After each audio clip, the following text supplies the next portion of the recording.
All right, everybody, at the coffee table, it is time.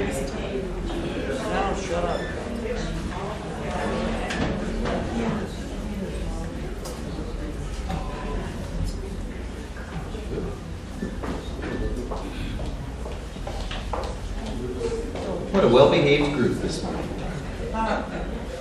It doesn't ever get that quiet that fast.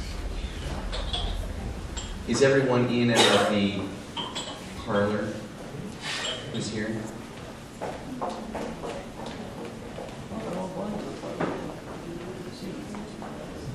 We've sent a priest and a welcome committee chair to check it out. A delegation. Good. Well, welcome. Let us pray. Good and gracious God, for the gift of this day, we give you thanks and praise. For the ministry of welcome and radical hospitality, we give you thanks. As we come together to explore that and its place in our life together here, we ask that you would continue to be in the midst of us, that you would open our hearts and our minds, that you would expand our reach, that we would be always generous in making this a house of prayer for all people. All this we pray in Christ's name. Amen. Amen. Well, so, quick overview. You will recall that in September when I was here for the very first time, it was just to get to know you. October, we talked a little bit about communication and communication norms here at the cathedral. This past month, in November, we talked about the advertising and how it is that we present ourselves and brand ourselves, the degree to which it's aspirational and invitational for folks out there. We did that last month. And this month, we are going to talk a little bit about hospitality. And the reason I want to launch it this month, of course, it is one of the essential themes of the season, liturgically and theologically, but it is also a decent time for us as a community of faith to plant this seed early on, because it will show up on a regular basis as something that you will hear me talk about as an essential aspect of what it means to be an effective community of faith.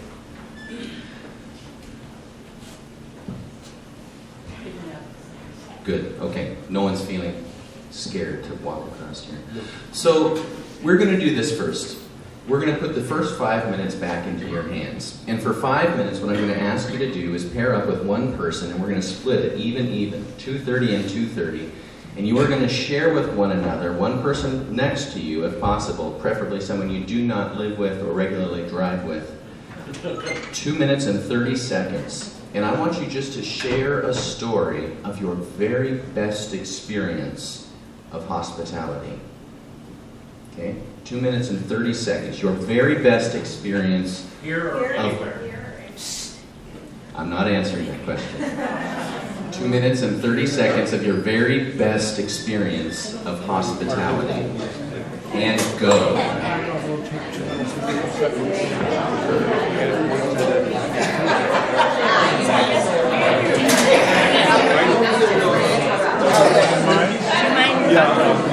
Sure.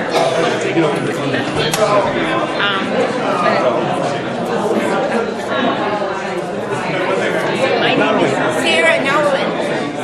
Pat needs to talk to you. So, I don't know your name. April Myers? Oh my gosh. April Myers. Did you go to J.J. Hill School? Oh, really? I mean, April Myers. Think about that. That's not bad. That would have been in the 70s. A couple were born in the 70s. I'm Ross. And this is a great hospital. That's tough hospital. Yeah, that's it. But anyway, what is your name? Dishka. I appreciate Dishka. So, we're supposed to talk about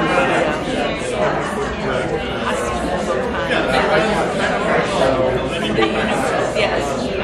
You go. Oh, I'll go. Does it have to be in church? No. Feel right? I would think of a campaign event. Well, I think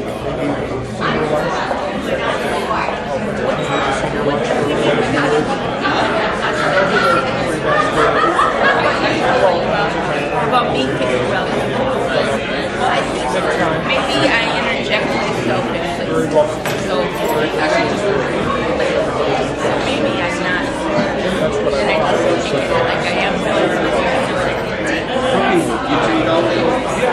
Everyone's healthy? How long have you been moving here? Well, I was wow. She's a, you wouldn't measure it. Your husband. I've been coming here. No, too much change. I belong to St. Growing up, I was in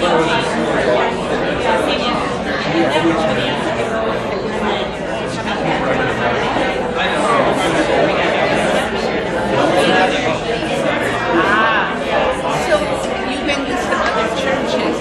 Have one made you feel more One coming from, one coming. No, actually, we tried going to some churches. 10 seconds till you switch. We've already switched. So we decided not to switch. We were trying to find a place closer. All right, if you haven't switched, this is the time to switch. But I can tell you that 2 minutes and 30 seconds left.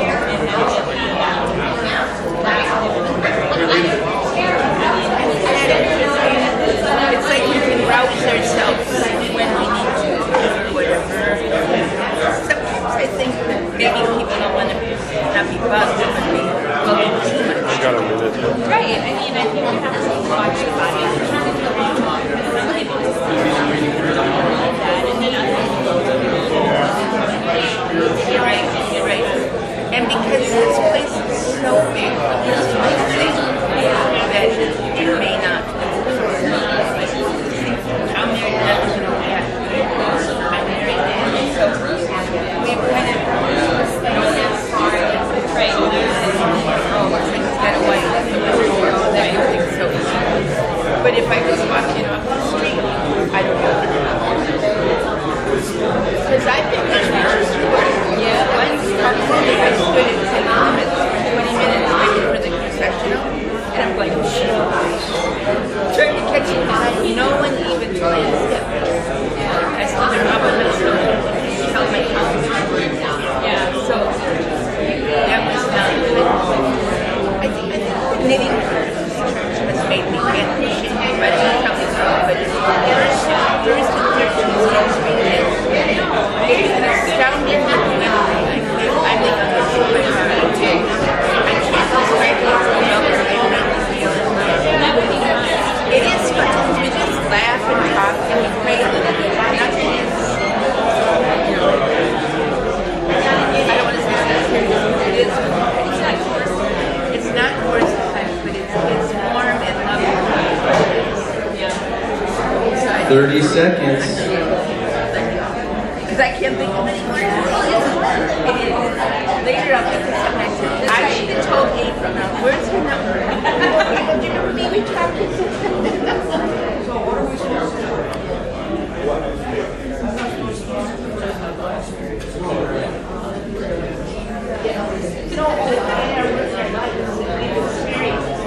Actually, get the Black Forest Inn is very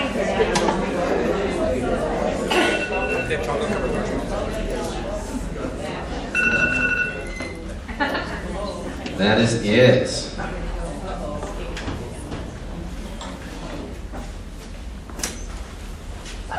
Well done. All right. Let's just hear from each other. 5 minutes. Let's hear what we heard from each other. And please report not what you shared, but what the person you were speaking with shared. Just popcorn. You don't have to raise hands. There's no order to this. Roger, what did you hear? Mary shared with me that she feels, particularly at St. Mark's, one of our most hospitable places is our bookstore. Easy to attain to, very friendly atmosphere, very open and receiving. You don't have to buy to go in and have fellowship. It's just kind of a warm little spot for people to be at. Warm, easy to get to, unconditional presence in a sense. Don't have to buy. You're right. Yeah, that's the bookstore. Excellent. What else did we hear? Richard shared with me his trip to South Africa. You know how humbling it was for him being a minority too among people. So and his reception and warm welcome he got from people in South Africa was huge, and something that he really wants to do it himself. it was great to go somewhere, being a stranger, and be welcome. So. Any particular specifics? Yeah, I think to there was that? a lady in the church who, I think, I don't know what time of the church, but went up to him and gave him a hug, a very big, warm hug. He felt really great. So, Touch. He's yeah. better known as Uncle Richie. Excellent. Thank you for sharing that. What else? Couple more. Just popcorn them out. I enjoy Southern hospitality myself, and Me Casa Su Casa, it really, when that is true, and when you really are family with other folks. Any particular way that that shows up, an expression of Mi Casa Su Casa? Not letting your home be, their home be your home, and there's no parameters. I mean, you can just, you feel the presence of, and you can relax, and you don't feel like you're on the edge, or Right. I shouldn't do this or touch that. A classic expression of make yourself at home and actually meaning it. Yes. Right. Which is different to say it than to mean it. Yeah. Certainly is. And people feel it. What else, Paul? Well, I talked to Linnea here. She is a visitor this morning, and she's been here a few times before. And I was very pleasantly surprised to hear her say she feels very welcomed here.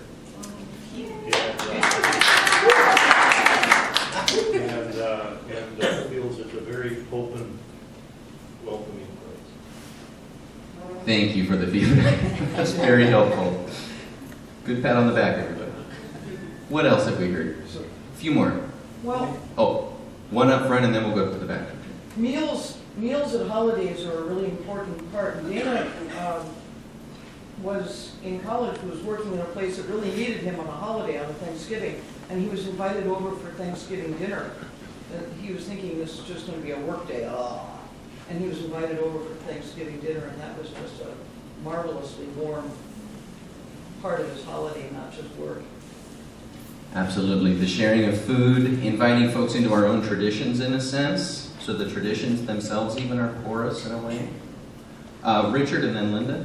Emmanuel was sharing with me when he first came to the United States and having the experience of being involved and being invited into people's homes that he didn't know, and the resources that they provided to him, both financially, physically, supportive-wise.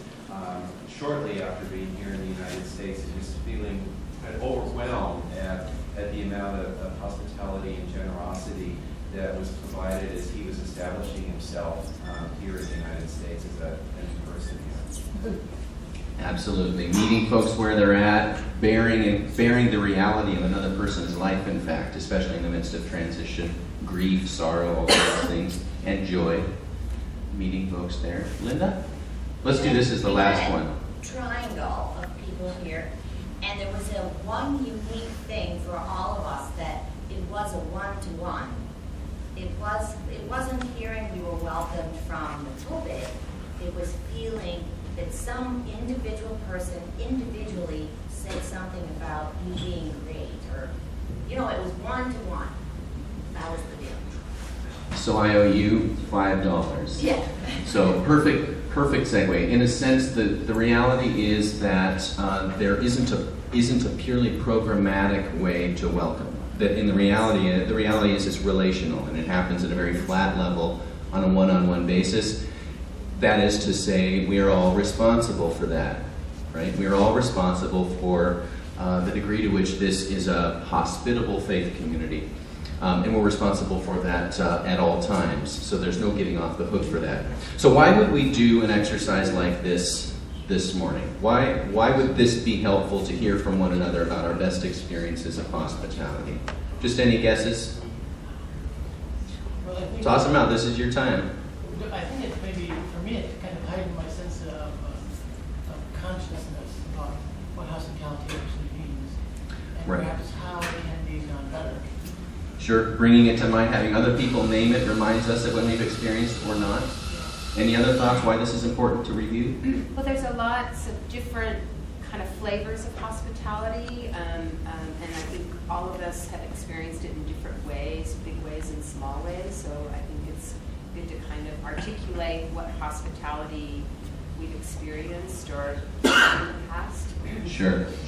And the truth is, along with that, the diversity of it, the reality is it's easy to take it for granted. It's easy to take it for granted that because we call ourselves a faith community and we assume that, right, we welcome the stranger, the reality is if we take that for granted, then it becomes easy to forget about it. It becomes easy to assume, well, someone else is responsible for hospitality. Or even worse, it's easy to assume that hospitality is a program of the church and not just the reality of the nature of relationships that we have with one another. Last big takeaway, and this is the important one, I think.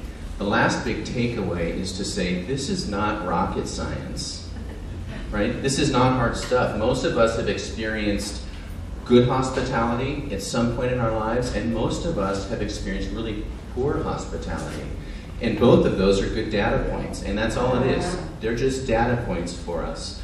And when we can have a certain sense of humor and a willingness to be somewhat humbled by our own feedback, which is what this stuff is all about, it's a way just to take a look at ourselves, to assume that there's always going to be a level of good feedback that we have for ourselves and a level of constructive feedback. And what that means then is that this stuff isn't just something to which we're passive, right? It's not just a reality that falls from the heavens or doesn't, but it means that we've got some agency in this. And if we're gathering feedback that says there are these aspects of our common life that are not hospitable, we could do something about that. We don't just have to say, well, shoot, I hope someone does something about it, or we're just not good at that, or that's not what this faith community is about. We can actually say, look, we can name it, we can identify it, we can actually plan to address it in some really practical ways, and we can recommit to what that's all about, right, as a faith community. And that matters, right, that we're not passive victims of any of this stuff. So there's a tool in congregational development, at least the School of Congregational Development that I went through. There's a tool that frames what the consultants who taught all this stuff talk about as sort of the three primary tasks of any faith community. And hospitality is part of one of them. And the three primary tasks of faith communities that we talk about are that every faith community has a ministry of gathering, broadly taken. A ministry of gathering. The assumption is that all faith communities have a ministry of transformation, which is simply to say that the reason we get together is that our lives would be changed. We would assume that when people show up here, that life in a faith community makes a difference. And of course, my preference is that it would make a positive difference in our lives. So we assume that for faith communities. And the third primary task of faith communities is, of course, sending. That we gather ourselves, that we commit to a life of conversion in the midst of a faith community, and that therefore we then are sent back out into the world to be people of changed lives, right? That we don't just gather, change, and circle the wagons, but that there's a constant inflow and outflow. In a sense, then, it's a dialogical piece with the world around us. So we're going to focus primarily on gathering, right? All this data gathering that we did here is about the ministry of gathering. And within the ministry of gathering, there are kind of four movements, we'll call them. One of those movements is about invitation. One of those movements is about greeting. The third movement is about orienting. And the fourth movement is about incorporation. And the assumption is that when things are working for our gathering ministry, all four of those things have a lot of strength to them. That we invite well, that people know we're here, and that we desire that they would consider coming and sharing a life with us in this place. That should they follow the invitation and show up at some point, that we greet them well. The third movement is about orientation. It's kind of my favorite piece. It's the piece where we would say, sure, we've invited you, we've welcomed you, and here's what it means to be part of this faith community. This is how we do things around here. And the incorporation piece is literally that. It's about adding to the body. It is about making sure that every person who shows up here feels that they have ownership of the faith community, that they've got access to both the programmatic and relational life as well as the governance of the place, that they don't feel like sort of passive recipients of anything, but that they show up and they believe and can practice being change agents in the faith community. So those 4 movements are essential to the ministry of gathering. So why focus on gathering as a cathedral in particular? Any guesses why the core task of gathering as a cathedral, say versus a parish or a mission, would be a good spot for us to start? Jim, do you have any guesses? Well, yes, I guess, and that is that we have a broader opportunity for inviting people in, because people come here as the cathedral, whether they're coming from their various parish churches or whether they're coming because of our location downtown.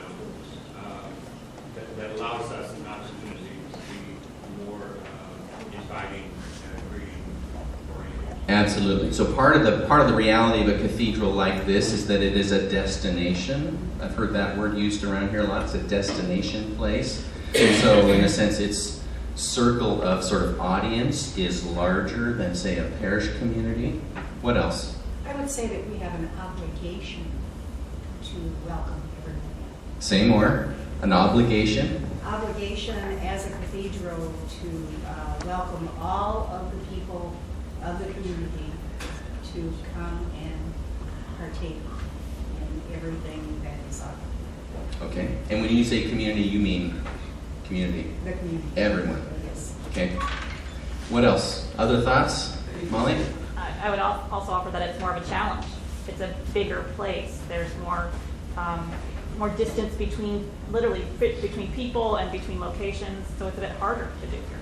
Absolutely. Big campus, lots of places to get lost, lots of cracks to fall into. So the orienting piece is complicated in a system that's this big. One more. We set an example that's been followed by, we set the example that the parishes should then follow in terms of being hospitable and gathering.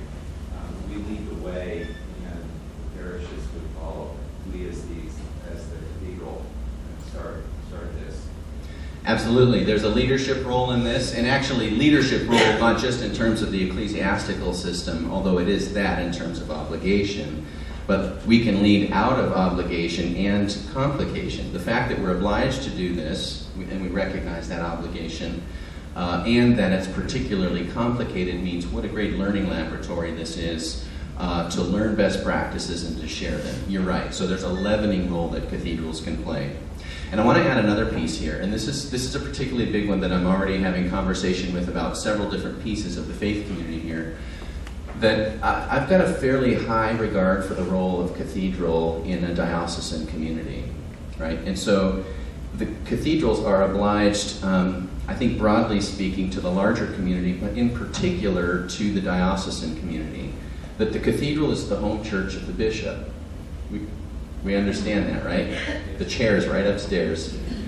And because of that, it says something about who is we.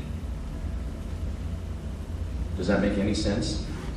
When we answer, who are we, our answer is always something larger than the particular parish community of St. Mark's. It is that, but it is always much larger than that, which is to say that the parish community has a vocation to serve the whole. Does that make sense? Okay. That comes with its own sort of obligation. That comes with its own increased level of complication, because there isn't this notion that someone would just show up and become accustomed to the way we do things here. The way we do things here and how you get around here always has to be front burner, because we have to assume that this is the very first time that someone from Ely or Bemidji or Rochester or some other place has been here. So there's a particular obligation to that. I will say also, there's another piece to this. I've been norming a bit just in terms of the way I talk about what we do in terms of sharing a life together as a faith community. I know that our pastoral care folks are taking on a new program that will be unveiled after the start of the year called Community of Hope, which is grounded in Benedictine spirituality. And there is something to that about the obligations and the praxis of good hospitality. And that is this. And I mentioned this in a letter I must have written early on. I don't quite recall when that was. This notion that in the Benedictine framework, we're obliged to have our lives in order, right, to have an ordered life, so that when Christ shows up and interrupts, we're ready for it, right? So there's a whole lot to this then. This is where it actually gets kind of fun, I think.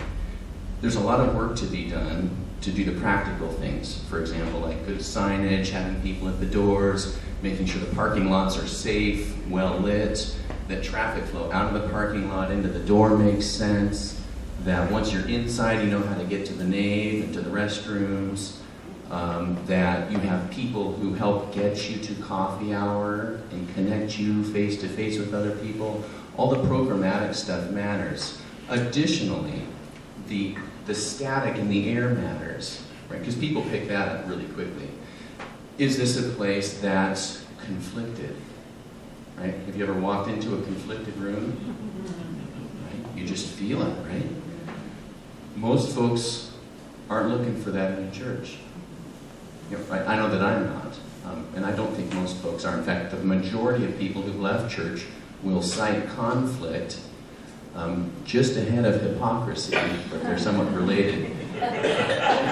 They will cite conflict and hypocrisy as the reason that they're no longer connected to a faith community, right? So we're responsible to tend to conflict. So when we did the early groundwork about how we communicate with one another, right, and address conflict head on, that's part of being good stewards of the gift we've been given to be a faith community for the world, right?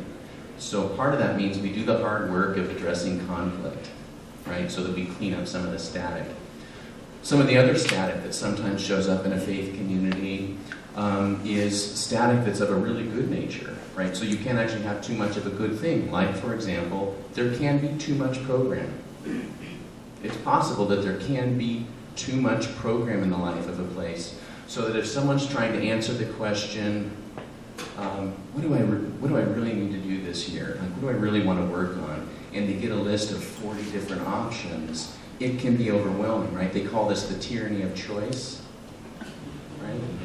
And so one of the gifts that a faith community can provide to people, particularly people who are new to the faith, is to provide some direction by not expanding the range of options, but by actually narrowing the range of options, right, programmatically.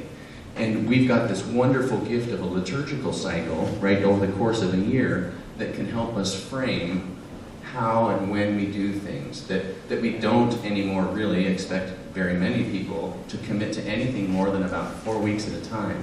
And even 4 weeks is a stretch, right? Even 4 weeks is a stretch. So we imagine things seasonally. We ask people to commit to this much time. We try to do as much of a balance of independent work and collective work as we can, right? And that's a way of cleaning up some of the static in the air, being good stewards of the community. And there's another one, and this third one is one that I think the cathedral can be particularly proud of because the hard work has already been done, and that is the static of governance, right? How do we make decisions around here? Who makes decisions around here? How do we follow through and enforce decisions that have been made, right? The questions of governing ourselves is an area that can create sort of an overwhelming static in a faith community. So if a new person shows up and it's completely unclear kind of who's in charge, that can be really stressful. That can be really stressful for someone who shows up and is wondering if this is a place that's clear about who's making decisions. Do we respect the folks and honor the decisions that are being made, right, from people that we elect, right? Or do we just elect people to fill slots because that's just sort of the burden of being in a faith community, right? I think what the cathedral has said in its governance transition over the last couple of years is We're committed to cleaning up the static around governance. We're going to order ourselves well. It's going to be clear who's responsible for what. And I think the organizational piece is really clear. So what we're going to work on this next year is sort of taking advantage of the fact that it's organized so well, and sort of continue to streamline the governance of a place. So that's one of the ways that we clean up static in the air. All of that is about hospitality, right? That there's a stability to the rhythm of life, that our worship is predictable, right? That people know that we're going to have worship on a regular basis at these times. We don't surprise anybody. And there's an obedience, right? Part 2 of the Benedictine Triad. There's an obedience to the commitments we've made to one another, right? We obey the commitment to communicate well. We obey the commitment to be kind and generous with one another. We obey the commitment to honor the ways that we govern ourselves. And of course, the last is that we're always ready for conversion. All of this to say that for hospitality to work really well, and this is the Benedictine insight, for hospitality to work, the entire house must be in order. Right? So this is all about getting our house in order so that the next person through the door can have our full attention.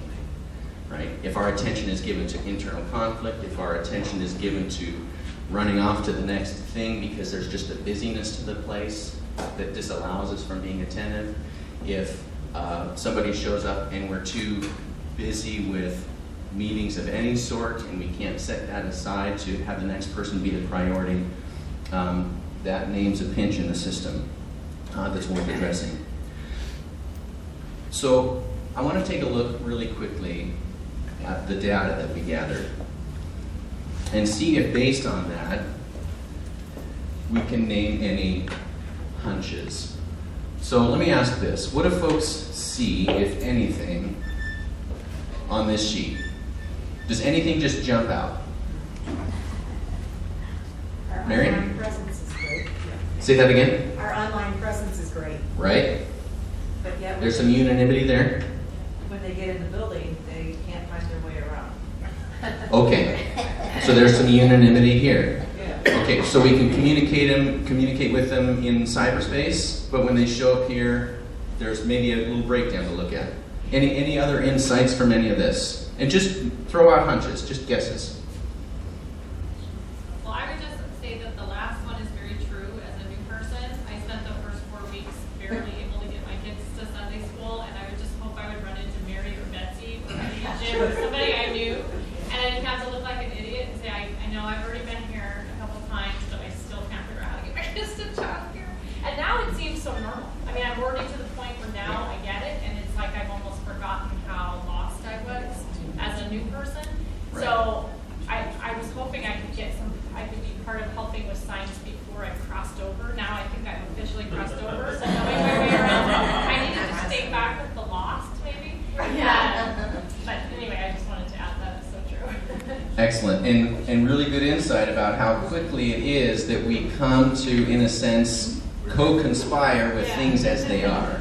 Right? And so in a certain sense, then that might be insights. Oh, there's maybe the feedback loop from our newcomers in the newcomer process about this kind of stuff before they co-conspire with us as well or become complicit with it. Might be an interesting feedback loop. Linda, what else do you see? Number 2, we regularly invite people to come check us out. It seems like we have a wide variance in the ability to do that. It's all spread out. Some people do it probably really well, and some people never do it. And there's a lot of people in the middle kind of conflicted about maybe once in a while, so we don't have a clarity there.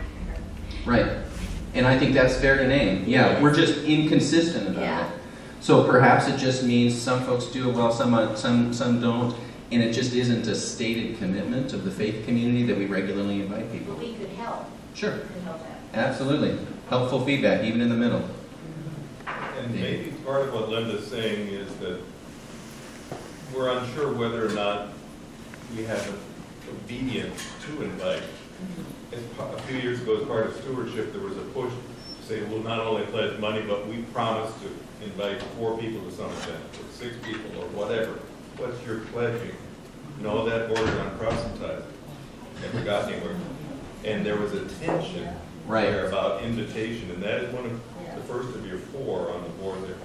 Right. We're very nervous about that, but whether to invite to a musical event or something is a problem. I think that's very helpful to name, right? How specific do we get in quantity? I mean, are we going to go quantitative, or what? Right? What's the ask essentially? And that often comes down to this kind of ambivalence. Often is an indicator of ambivalence about the quality of my own experience, right? If I've just been to a great restaurant, and I know this is true for this place because you all have been to great restaurants and told us about them, right? So we know that when something is really good, we get them there. And if we're not quite so sure, we're probably not going to pass on that feedback, right? So that's an indicator, both in terms of the concrete stuff. What's the actual ask? Are we going to ask people to bring 4 once a month? What is it? Which is where I tend not to spend a lot of time. I'm more interested in, especially the heart stuff. What does this say about how great I personally think this place is and the degree to which I want to share my experience here with someone else, right? Sort of the source of the evangelistic fervor. Any last thoughts about any of this, right? How about this? What do we see here? You can see, by the way, we're going sort of through a progression here, inviting on into the rest out the back there. What do you see here? Anything in particular? It's like we had a functional coffee hour. It was Gotten better. Right. Way better. Yeah, coffee hours getting some good numbers. Because there are a couple clear outliers, those are folks who would be great to get feedback from. Right? We tend to kind of think, there they go again. That's actually really helpful feedback, especially if you've got really strong numbers up high, right? We've got the capacity to hear some constructive feedback. That would be worth hearing. What else? On the low end, the way we discover how we do things around here, and what I've discovered is many people in committees do not know. And it kind of reflects, we're down on 4 there with the most. We really don't know what each other does, and we really need to, especially when you're dealing with committees. The committee has to make a decision sometimes for you to go on, and they're not even sure what to do. And, it's just... So you're coming at that from a governance perspective in terms of, right, what are the decisions to be made and how do we make them? Yeah. Yeah. Other folks see that in any other ways? Hearing the question asked, do you know which commission or committee you're covered by? Ooh. And right. Sometimes and that's this right. is new governance too. I guess people are pretty. And the question you're raising is the question that I believe the restructure is working to address, and I think doing quite well, given that it's brand new. So you're right. That's a point of feedback that hasn't been clear, and it's being dealt with. Right. So some of the other types of feedback that this often is addressing, questions about how do we do things around here, often are softer things. Like, for example, is this a place where kids stay and worship, or do I have to get them out of here? What happens if my baby starts crying? Right? Is this a place where I really can show up as I am? Like, can I come here on my way to or from skiing in wherever you ski around here? Like in a field, cross-country skiing, not on a hill, probably. Right? And so sometimes the feedback around how do we do things around here really is about, do we understand the culture of the place, and is there a coherence to it that we can communicate with others? We will often say things like, St. Mark's is a warm and welcome family. Well, that means radically different things to different people, right? And sometimes family's not a helpful metaphor. But also, it just says we could be more specific than that, because there probably is something about the culture of this place that is actually different than the other place next door. And so it's not a prideful issue to say, let's get really clear about who we are as a community. Let's name the contours of our culture so that when someone shows up here, they actually have some specific thing that they're wondering about, whether this is the right place for me to explore my relationship with God and community. Right? That's a gift that we give to people, to be clear about who we are.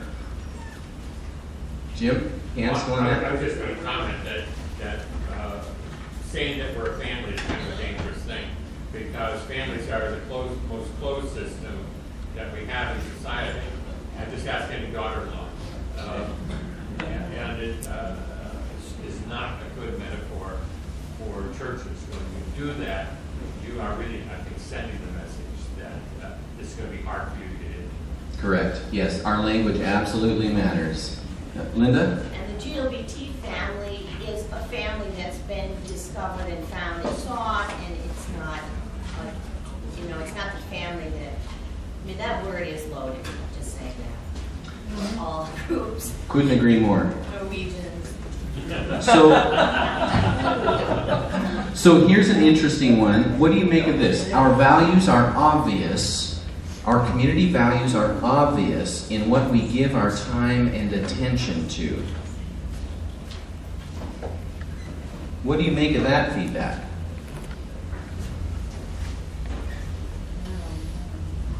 Just guess.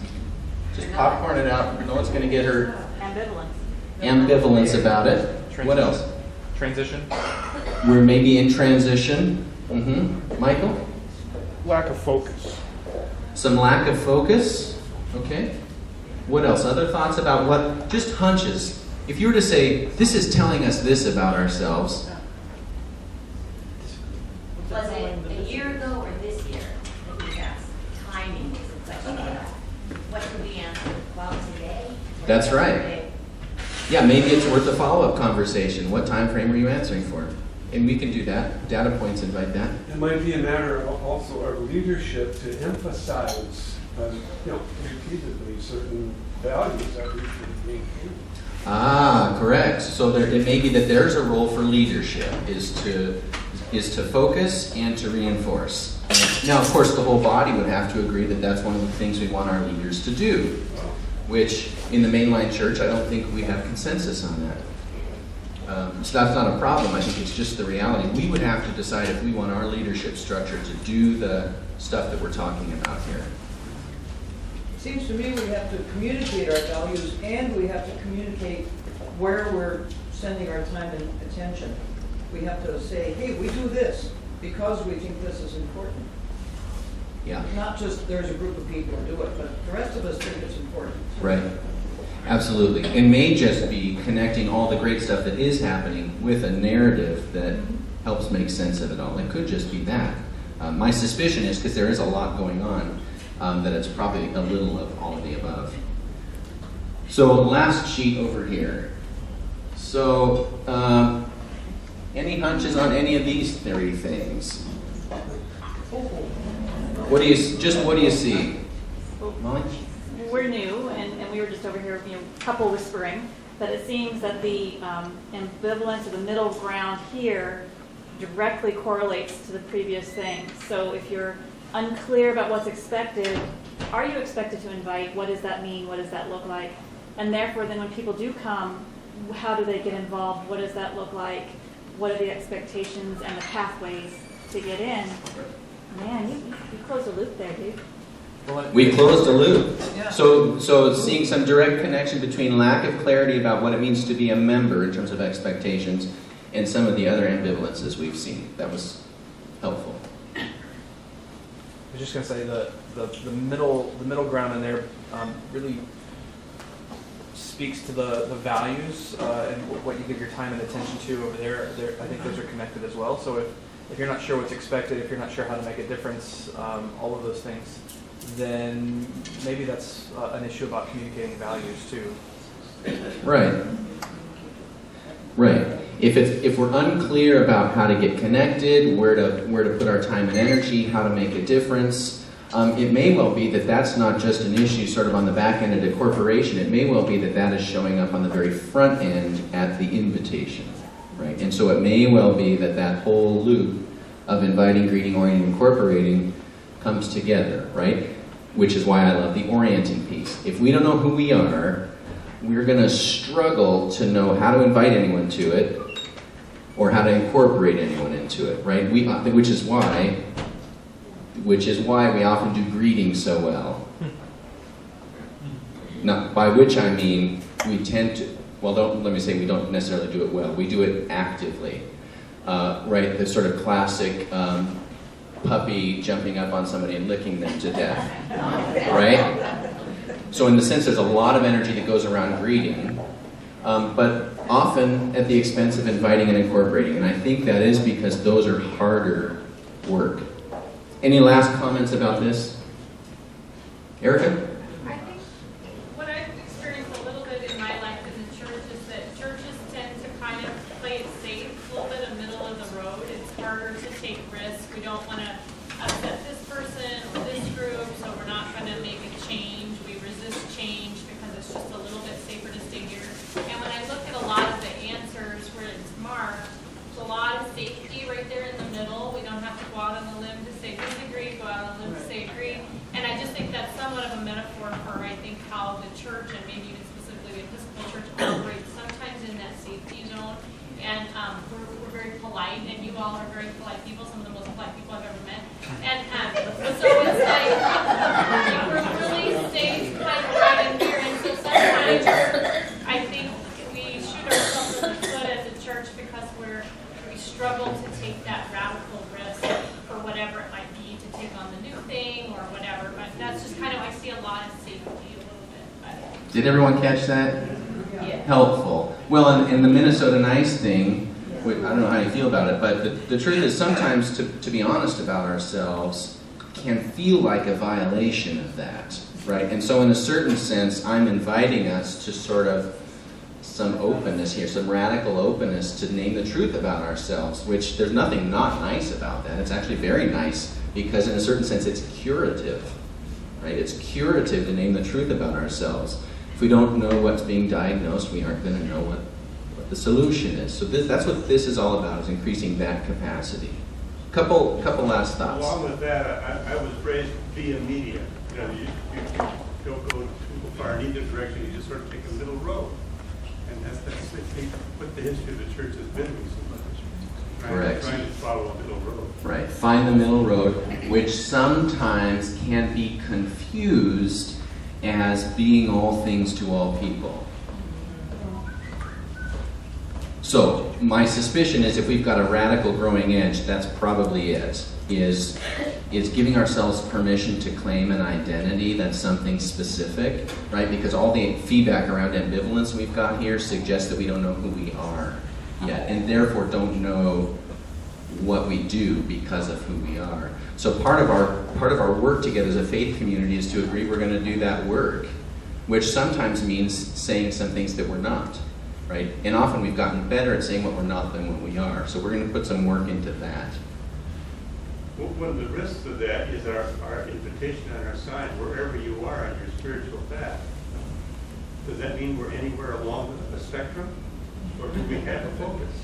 Correct. You've named a reality. That there's complications to that language if we don't further unpack it. I think it's helpful as a starting point, not as an ending point.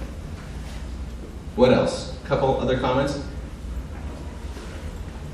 My name is Akinola Falade.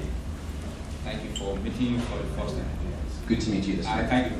I personally want to know where does the music of the church goes in your ministry? The music? Music of the church. Music of the choir. The choir. I'm hearing music and choir. Yeah, both goes. Sure. So typically, it's a totally fair question. Typically, of course, choirs need to learn how to do this internally, right? Is this an inviting community, small group? But choir stuff tends to show up in here, right? In the question about what is it in our experience of this faith community that changes us? Right, so that's where music, beauty, the arts, Bible study, mission work, all those things would show up in there. Yeah, good question. Other thoughts on that? A couple over here. For me, one of the bottom lines in all of this put up there has to do with values. And I became an Episcopalian because a priest articulated very clearly a specific value that this particular denomination held. in juxtaposed with some other expressions of values around me. And that through that value expression was welcoming, receiving, and also helped me to understand that my particular personality dynamics, the things that I orient towards, are valued in the church as a valid mission of God's plan for my life. So I think sometimes we say, are our values social justice issues, or our values theological? How do we describe or norm our values so that we are clear that this is what the Episcopal Church represents to the broader community? Right, absolutely, which is hard work in a culture that I think is attempting to be all things to all people so often. So the question is, who is this God that we believe in, and what does it mean to live in the image of that God? Exactly. Who is Christ? Right, exactly. And that's good hard work, but it does mean we have to agree that we're willing to not work for everybody. Right? We have to be willing to not work for everybody. One more comment.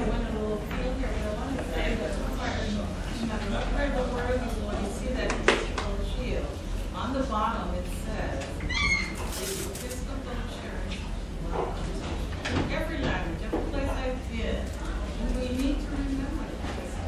We are the ultimate community. Doesn't everybody want it? Correct. So the branding of the Episcopal Church writ large has been the Episcopal Church welcomes you, which has created quite a kerfuffle all over the church because the question is, what do we mean by that? Because you're absolutely right. In terms of being comprehensive, we believe everyone can have a place at the table, but that also assumes conversion of life.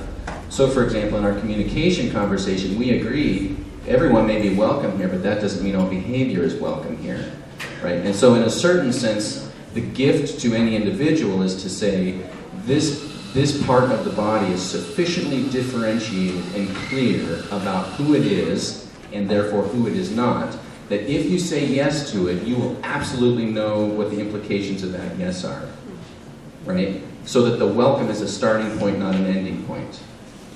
I think that's important, because you're right. We don't want to say up front, don't even bother. We say up front, come and explore this God that we believe in whose image we're trying to live. Couldn't agree more. And as a parent, I think it's really important, and I don't think I've done a good enough job of it, to be honest with you, but I don't know if my kids totally understand what it means to be Episcopalian. And I think that's something that we maybe need to work on as a community too. Do our children have an identity, not just that they're Christians and that they're part of this great church, but do they really understand the uniqueness of being an Episcopalian? And sometimes I think, again, that polite thing, I think maybe we don't overly toot our own horn, or we're not bragging about what it is unique that brings us to the Episcopal Church. And then the teacher in me says, if we can explain it in a way that a child understands, then we can explain it in a way that everyone else can understand. And so I think from that lens, if we can start to help ourselves in branding to what we mean almost through the eyes of a child, then we actually improve how we look to others or how we explain ourselves to others. Absolutely. Absolutely. So I'm getting a green light from the verger, which means that we have to do the last part here, which is this. In light of everything we've seen and heard here, just popcorning out again, what would your next move be in response to the feedback you've got here? We've got some council folks and other folks who are in program and staff and otherwise here listening in. What do you see, and what would your next move be in response to it? Just popcorn them out. Tell Linda Brandt to get busy. Tell Linda to get to work. Darn it. On what specifically? Cathedral life needs to get busy too. Is there one particular thing that you think is worthy of attention here? We can work on our signage. Yeah. Signage is an obvious spot. Right. What else? What else have we heard and seen that would indicate that there's some work to be done in specific areas? The hard stuff.